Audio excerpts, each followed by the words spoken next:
know now the headline is about the China-U.S. ties. The U.S. refused to recognize its own decline or manage its decline in a wrong way. So they don't want to compromise with China. Do you think the track 2 will be kind of a very important role in the communication between the two sides? In many ways, a lot of the solutions are generated by the track 2 dialogue. Do you think there will be kind of potential like the selective decoupling? New words to shield what their real intentions is, which is to avoid competition, real competition, fair competition with China. So Professor Zhao Hai, we know now the headline is about the China-U.S. ties, and we know there is the trade and economic tensions, and also there will be some round of the talks. But some people say why there is a conflict between the two sides in the trade and economy is because of the lack of strategic mutual trust. Do you agree on this point? Well, partially. I think there is a trust problem, there's a communication problem, and there's also superficially a perception problem. So each other will talk over each other like chicken talk to ducks, let's say, because we have very different political systems and we have very different decision-making process. So both sides sitting together talking about the same issue, sometimes they cannot agree or even having a same starting point to talk to each other. However, I think deeper than that, there's a strategic interest conflict. So other than perceptions, other than trust issue, it's not a person-to-person problem. It's actually the two countries, particularly when China is rising and U.S. is relatively declining. Now we have an interest conflict that the both sides cannot recognize, and particularly the U.S. refused to recognize its own decline or manage its decline in a wrong way. So they don't want to compromise with China. They want to insist on monopolizing global power. They still want to speak from the position of the strength. Exactly, speaking from the position of strength. So they're seeking the position of strength. They're insisting on maintaining their military, financial, ideological power, manipulative power around the globe. And that's why when the U.S. refused to change or adapt to the new reality, that's when the two countries, two biggest economies in the world, having an interest conflict. And that when you have this kind of conflict or difference long enough, and then it turned into a trust issue, because I can no longer trust your thinking, your behavior, and you accumulate this distrust. So that leads to the current problem of negotiations, because the two sides cannot even trust that they can hold up the agreement that's been reached. And we have to, try to solve this problem a bit brick by brick. But how to solve this one? Because the U.S. says we need to set a bar and to avoid any miscalculation or any mistrust or lead to kind of conflicts or others. But China also says it is not upon you to decide what kind of bar you're going to set. It should be talked between the two sides and agreed by the two sides. So do we also have some disagreements on this part? Well, let's say Rome is not built in one day. So China-U.S. got to today's position has a long history. Each side pointing fingers at the others for one action or another. So we have a track record of mistrust. At this point, in order to reduce mutual distrust and try to rebuild trust, I think the essential thing is time. We need time, and we need both sides to take active, positive actions against each other, so that over time we can rebuild trust and find a common ground. Both sides can accommodate and also accept its new positions in the world. And right now, I think the time is still not enough. Let's say there are still people in the United States refuse to recognize reality, refuse to accept China's new position in the world. Is that kind of ideology driven? Yeah, on the one hand, you have policymakers and certain researchers in position that holding this very old idea. Born in that period, and they have experienced their competition with former Soviet Union. Exactly. If you read their article and talk to them, you can feel like their historical experience, their research, empirical data are from those era, and they have a very fixed mentality and way of thinking. And particularly in dealing with China, their strategy, their tactic, are very much coming from the old days. So you can feel that they cannot get out of their own sort of trap of the age. Do you think the track 2 will be kind of a very important role in the communication between the two sides? Because some experts at the Bond Summit, they have raised that track 2 is quite important. And also for this year, we have the U.S. congressman visit China, and that is to resume this kind of communication between the lawmakers from both sides. Well, absolutely. It's so important, but again, it's not enough. Let's say you mentioned congressman's visit, the senator's visit. However, how many years per visit? For the congressman, the last visit was 6 years ago. Yes. And for the senators, the last visit was 2 years ago, and before that, 4 years ago. So we need more frequent visit to each other so that they can come and see what China really is and how China has been developing. And also for the young people, so far we have, hundreds of American students here. And China now have hundreds of thousands of students in the United States. However, the US threatened to kick those students out. So far, I think there's still very much lack the level of communication between young people, between local governments and local communities, and also even between businesses. I think there's a chilling effect of the American policy. Yeah, that is what I want to say is about the chilling effect, because many people have received those mixed signals, and all these signals pointed to one conclusion, that there's not much mutual trust, and going to the US for study, for doing business is not that safe, and everybody is talking about risk management. Because those people who want to bring China-U.S. relations back to the Cold War don't want that kind of communication. They don't want American people to know what really Why they China want to bring the to relation cut back off to that part, Yeah. back to the Cold War era? If you want a adversarial relationship, you want to burn the bridge. You want to break the relationship, because once you have good relations with the other side, you have trade, you have communications, you have people-to-people exchanges at a very high level, then you have, let's say, the strategic trust between the two peoples.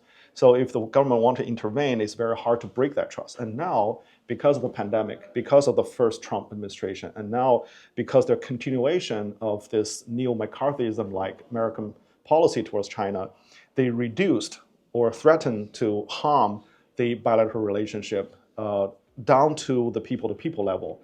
And now we have a huge problem where two peoples are gradually and increasingly not knowing each other, not knowing each other's society, their economy, their politics. That is what I have felt. It's been alienating. During the past 2 years, I have participated in some kind of a China-U.S. young generation exchange program. And the U.S. students I met, most of them, they just come to China for the first time in the past 20 years. And even some people, they are already in the 30s. This is their first time to China. And they told me it's totally different from what they have seen from the media or from other books or something else. So that is kind of astonishing, the lack of communication between the young generation. And it will have a long-term negative effect. Pre-pandemic, if you have 100 students study Chinese in the United States, now you have less than 30. In some areas, even less than 10. So that great reduction of people who are interested in China, who wanted to come to China to study, to work, and even live here, is a major problem for the future. Is that also a result of the chill effect? Oh, absolutely. But on the other hand, mostly because we always talk about economic relationship between the two countries at the bedrock or the ballast for the ship of U.S.-China relations. And now, because of the tariff, because of the export control, all kinds of economic policies weighing down, people are less and less interested or dare to getting into this bilateral economic relationship. So if you can't find jobs, if you can't find a position in this very complex, previously win-win relationship, then people are getting out or seeking other opportunities. But when you have this vacuum long enough, and then it's very hard to rebuild this relationship. Actually, you talk about a lot about the tariffs. Actually, previously I talked with the chief editor from the Foreign Policy, the magazine, and I asked him about one question: is the U.S. administration is trying to dismantle the old system because they think the WTO mechanism doesn't work, and we know there are a lot of problems, and everybody is calling for the reform of the WTO mechanism. But now we don't know what will be the replacement system because nobody knows that.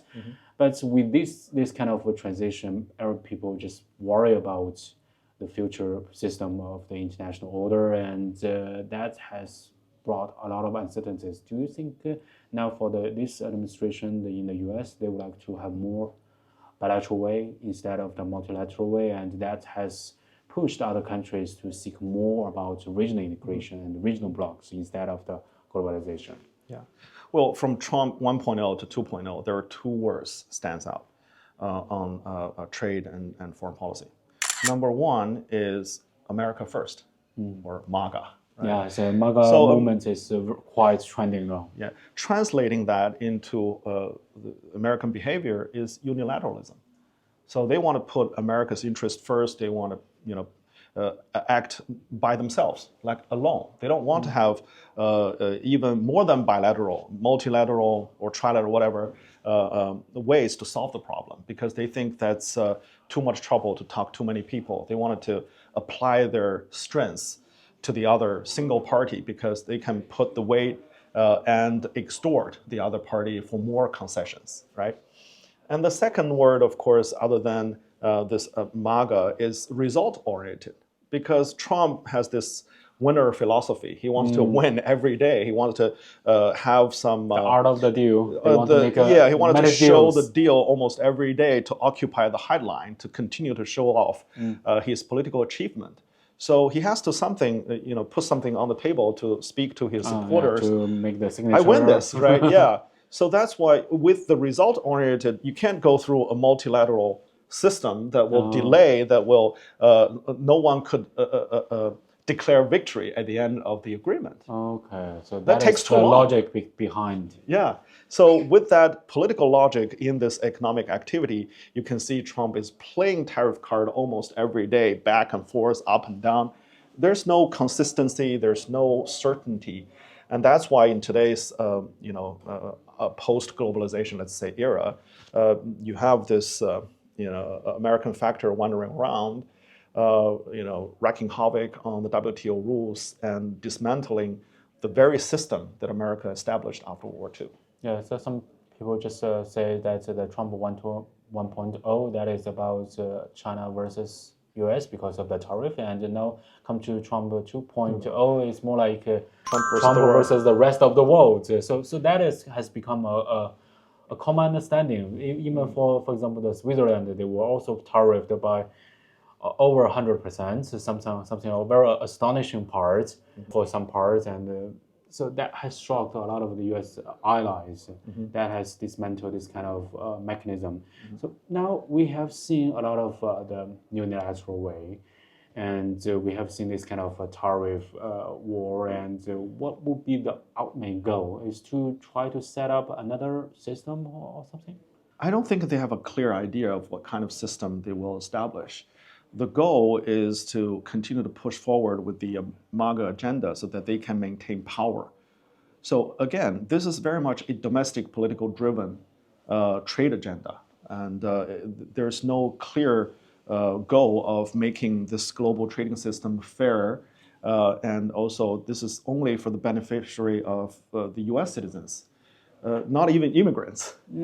So with this system, then how can other parties jump in and say, this is fair to me? This is absolutely unfair to all the parties who abide by the rules of WTO and participate in global trade. If there's a problem, people can sit down here and talk about how to create new rules and norms. And also, you need to have a dispute settlement system. Yes. But the US withdrew from the system a long time ago. So now there's a court without a judge. And then there's a system nobody wants to, particularly the biggest player, don't want to abide by it. And so that's why we have the chaos today. But moving forward, I think I talked to a lot of like Europeans and other Southeast Asia, other people. They believe that, yes, US is very important. But US is not the only country in the world. China and many other trading partners still occupy more than 85% of global trade. So if they still continue to move in lockstep and supporting multilateralism, there's still hope for a reform of the WTO, still hope that they can maintain a fair and positive agenda on the table to move forward with the global trading system. You just mentioned about the global trade, and actually a lot of emerging market also for like China, Japan, and also the Europe, they have occupied a big proportion of the global trade. And for the US, they have said, okay, we don't want to have a decoupling with China, but now many people, they have the worry. For example, from my perspective, we also kind of worry about the selective decoupling. We decouple in this part and we can collaborate on the other parts, and also sometimes there will be some confrontation on the other areas. Do you think there will be kind of potential like selective decoupling? Well, I think first of all, for U.S. politicians to talk about not willing to decouple is very insincere. If they can decouple, they will decouple with China. The only reason they can't decouple with China is that they know that China has been deeply embedded with the global division of power and also global supply chain. So there's no way they can completely decouple with China. So now they're using this fancy word of de-risking, or a small yard, high fence. Oh, so to create more new words. New words to shield what their real intentions is, which is to avoid competition, real competition, fair competition with China. They tried to basically isolate China or kick China out of the system. They wanted to build a small trading system based on friendshoring or nearshoring or whatever new words that they But now they for create. those other economists, they don't buy this idea. They think it is too risky It's now. too risky, Everybody is talking about to diversify their supply chains and also the trade routes. Yeah. So But basically, again, if they really push for a real hard break with China, then you have supply chain disruption. Then you have a falling market, right? So they look at the market, they want to calm the market, they wanted to maintain a regular sort of normal lifestyle. Then they have to pull back from a total decoupling. So now, in a halfway towards decoupling, they created this word of selective decoupling or strategic decoupling. But I think ultimately, I would reuse the word that Catherine Tai, the previous USTR, said, which is recoupling. So at the end of the day, I think many people will find that they can't live like completely without China's participation.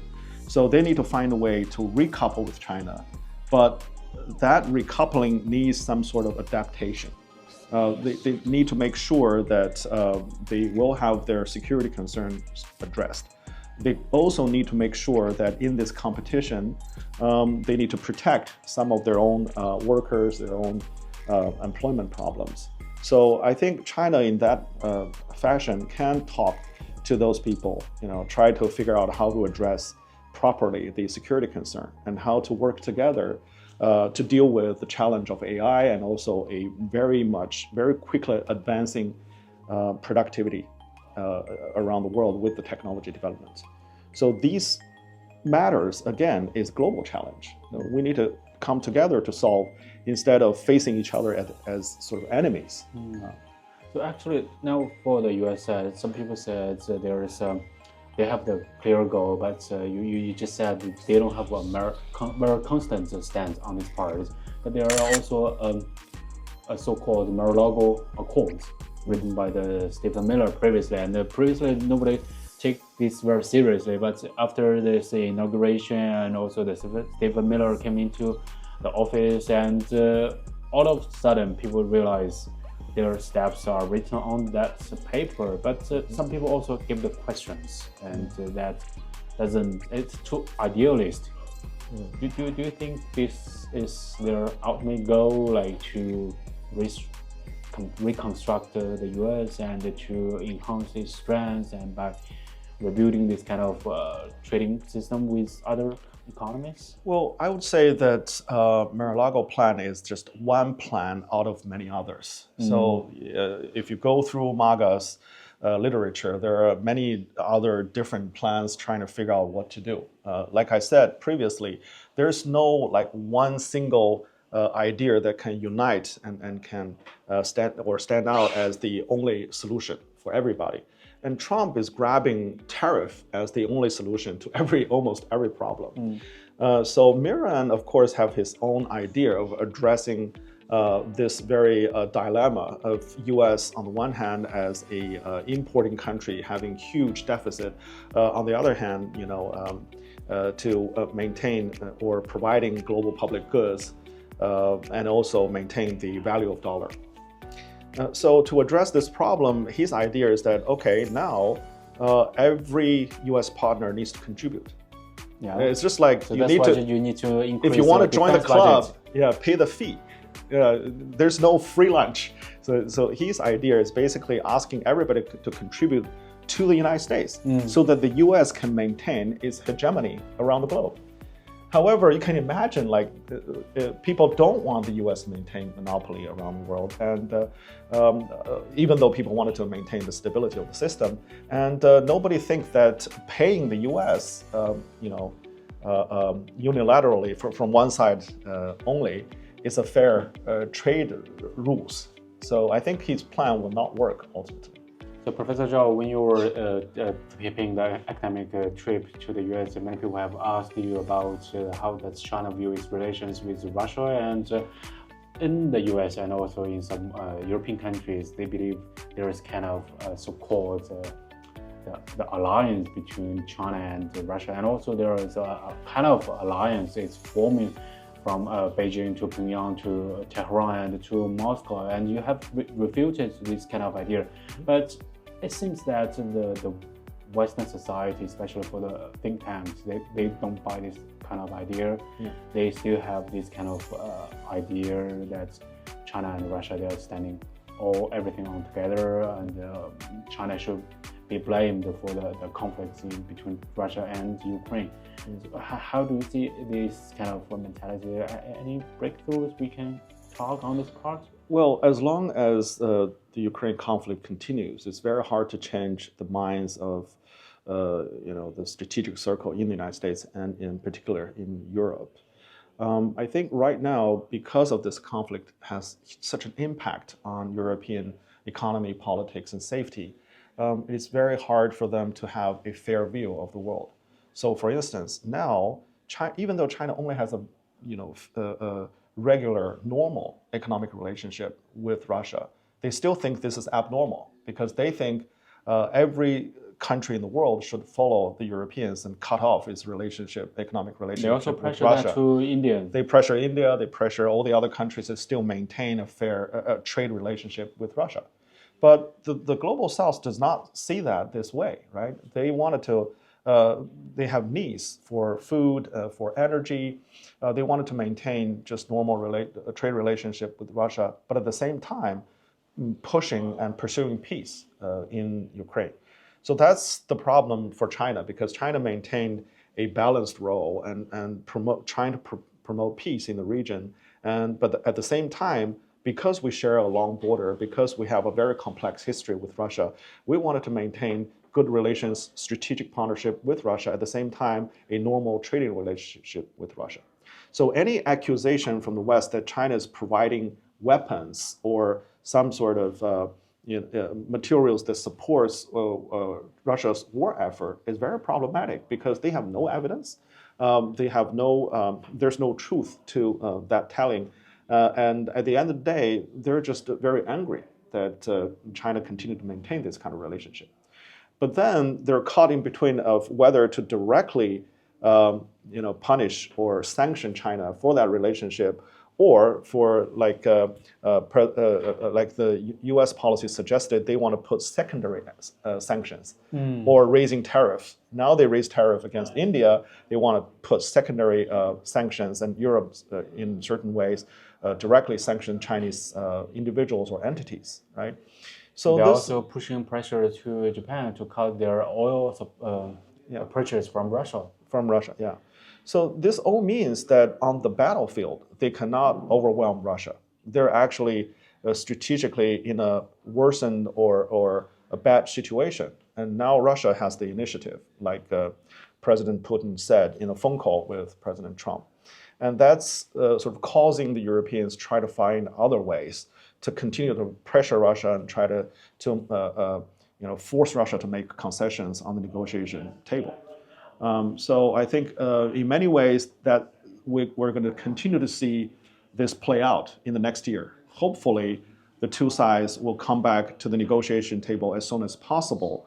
But otherwise, other countries need to be aware that they could be caught in between this conflict, even though they're not participating, they're not supporting either side. So on China-U.S. relations, many people say now we need more efforts on the head of states diplomacy, and head of the states diplomacy actually play a very important role in stabilizing the China-U.S. relations. How do you define this kind of importance and why it is so necessary for these two giants to maintain stability of their bilateral ties? Well, first of all, this is a reflection of the lack of strategic trust between the two sides. So that's why the lower level, on the working level, there are so many problems that cannot be resolved. And it has to push upwards for the top leaders to meet and to talk and to try to provide guidance on the future direction of the bilateral relationship. So in that respect, the leadership meetings are extremely important because without the top leaders talking to each other constantly, there is no clear path forward. So that's why I think every year and on every occasion, both leaders talk to each other. It's a very good thing. And the market welcomes this kind of communication. But the problems in the long run is that the two top leaders have so many things to do, domestic affairs, global affairs, not just bilateral relationship. So they cannot focus on each and every single detail. So that is kind of a dilemma. Exactly, that's kind of dilemma. So, and sometimes maybe Trump wanted to allow certain things to come out, but sometimes it's not out of his hands. And that's the feature, I think, is of today's U.S. administration, because they're in the middle of transition, of transforming itself, and in a certain way, China will have to try to adapt, trying to figure out a way to deal with this kind of American government.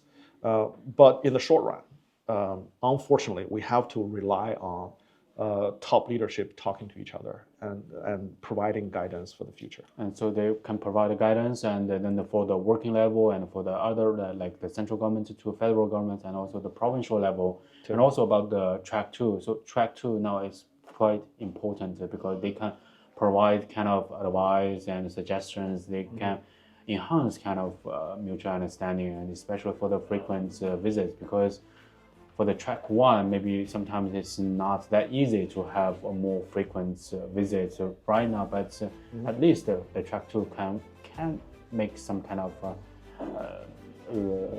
efforts to help these kind of relations. Yeah. I think track 2 is very important to supplement government-to-government relationship, particularly on the security side, on the economic side, on the cultural side. There's a lot of established and proven channels that are working on both sides. So our hope is to keep these dialogues open and keep the communication channels cover as wide as possible issues and areas, so that both sides will understand each other's red line, bottom line, and also trying to figure out pragmatic solutions. In many ways, a lot of the solutions are generated by the track 2 dialogue when the scholars are working on specific issues and have good ideas. So hopefully both sides, both government can listen to track 2 and to encourage track 2 communications so that they can absorb some of the result from these dialogues. Actually, there is a word saying that we're in the best of the time, but we're also in the worst of the time. But everybody hopes that we will have some better times, especially when we talk about the relations between the two largest economies, China and the U.S. Yep.